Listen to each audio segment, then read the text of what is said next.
Hey everybody, welcome back to Coffee Sometimes Tea with Jen and Marcelo. Marcelo. All right, everybody. Well, we want to say thank you for hanging in with us for this long, for this advanced. I know, if you're still here, that's amazing. For this advanced portion. Yeah. Smash that like button down there, guys.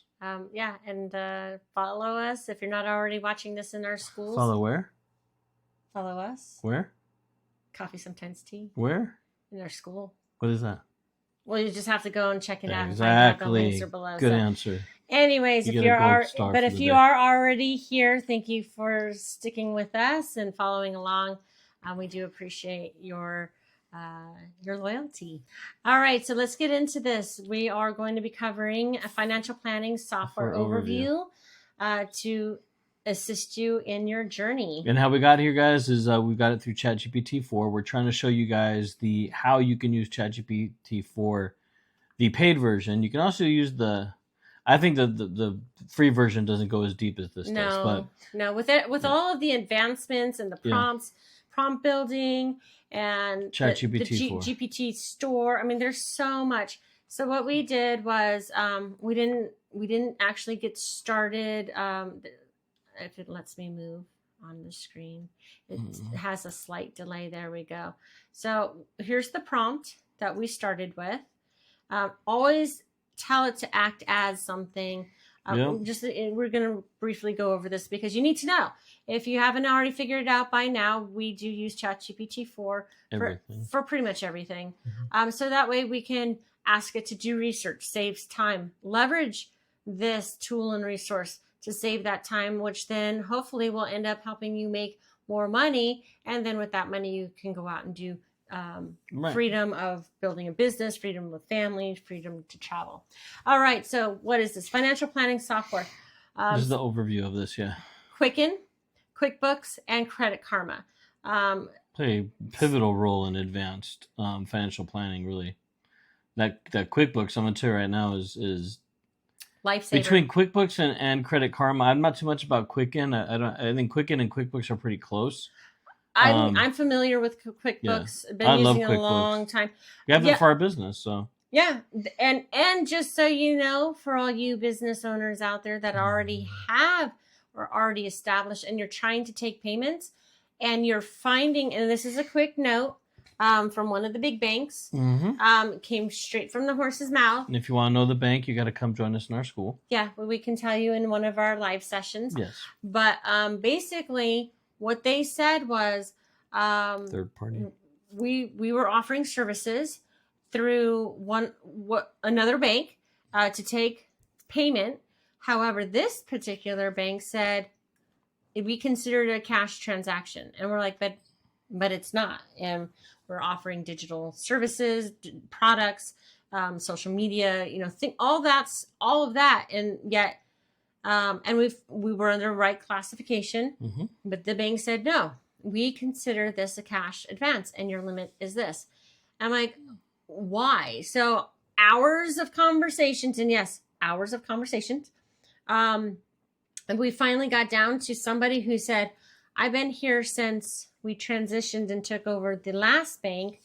And this is what they gave it away though. Woo. And Almost. this is what they said.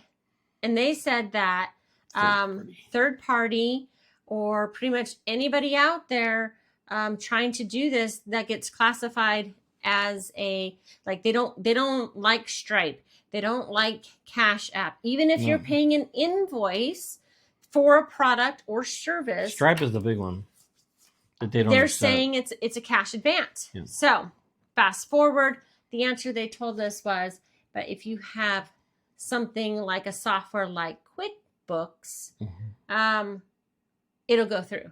And we said, so if we have QuickBooks, it'll go through. And they said, yeah.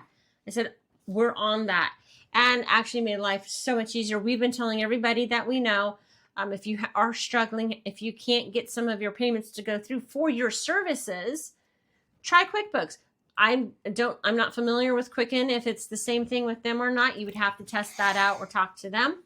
And then, of course, Credit Karma for basically your keeping on top of your credit and making sure your payments are on time. So these play, like he said, a pivotal role in advancing your financial planning.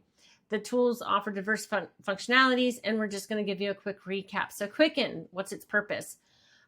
Primarily designed for personal financial management, budget creation, investment tracking, debt management, and retirement planning, which is everything that we're covering here for you. Credit management. Yeah, it allows credit management allows users to track loans and credit card balances. Where you can make your plans, forecast for the future, and any impact for your business, make your payments, and all that. So that's all within Quicken. So an example, John uses Quicken, to manage his household budget. He inputs his mortgage and credit cards, debts into Quicken, which then helps him plan the payments out that align with his financial goals, reducing his interest cost over time. So yeah. Oh, and a quick caveat to that. Hey, don't forget to ask us. We'll do it on one of our live sessions. But you're going to want to join us for that one. How you can not only reduce the interest over time, but there's a way that you can, what was it that he said? That you could, based on how you pay down your interest, you could redo your mortgage on the interest, but you're not doing a refinance, which then lowers your payment. We'll get into that though. Yeah, we'll get further into that. Don't want to rattle on. So QuickBooks. This is what we're very familiar with. So this is geared towards small to medium-sized businesses. This features more on the invoicing, expense tracking, your payroll, your financial reporting. So there's the difference between the two. One is more personal and the other one's more business.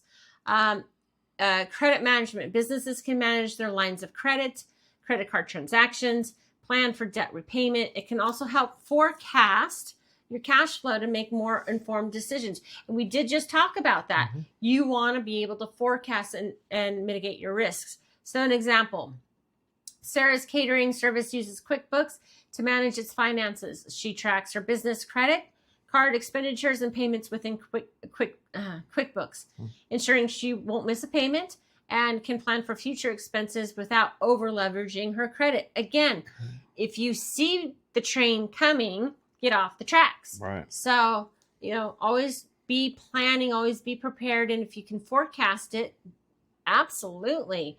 All right. So Credit Karma. Credit Karma, we'll use that all the time too. So it's focused on credit score monitoring and financial health. So the key features of this one is your free credit score updates. Okay. You can also set it to reporting if your credit gets hit, if a payment goes through. Monitoring. Yeah, it monitors your credit basically. I mean, it's exactly what it does. Credit management right there by monitoring your credit scores. Then you've got a great example, uses Credit Karma. I'm not even going to read that one. I'll use mine. So you link all your credit cards to it. You can link your bank accounts. If somebody hits anything on your credit report, meaning you make a payment, someone hits your credit card, it alerts you on your phone. So yeah, and anytime there's a change, you get an alert or an email. Even when you pay down your card and it says congratulations, your score went up a point. Yeah. Or hey, congratulations, you gained 20 points. Yeah. We've done this. I love Credit Karma. Yeah. And there's a paid and there's a free version. We do the paid version. We do the paid version. And some people be like, no, don't use Credit Karma. The only time I would say don't use Credit Karma is when they give you an offer. Don't push the button. Don't get the offer. You're just there for one purpose alone, and that's to monitor and maintain your credit. If you need credit, you need to ask yourself why and the purpose when you get it, and then how are you going to pay it back if you do but in all honesty, Credit Karma, it tells you which credit cards that are good for you. You could put in there, are you looking to you want a credit card for travel? It'll give you all the credit cards it's good for travel and what score you need to be at if you're at a high risk of getting it or a low risk of getting it. So advanced planning, financial planning, use tools like Quicken, QuickBooks, and Credit Karma. There's more out there, but these are the main ones that offer sophisticated methods to track, manage, and optimize credit use. So basically, these are tools that you can use to maintain and keep a healthy financial habits and make more informed decisions and achieve your financial goals. So again, that's everything that we're talking about here, everything that we're focusing on, because we know that there's a lot of misinformation out there. There's a lot of people that'll be like, yeah, I'm more than happy to help you. Pay me first. Yeah. And the next thing you know, you've racked up a whole bunch of debt and you have nothing to show for it. So again, we're just going to keep on in our series here, and we hope you continue joining us. So we hope to see you again soon, and thank you for joining us here at Coffee Sometimes. Tea. Thanks, guys.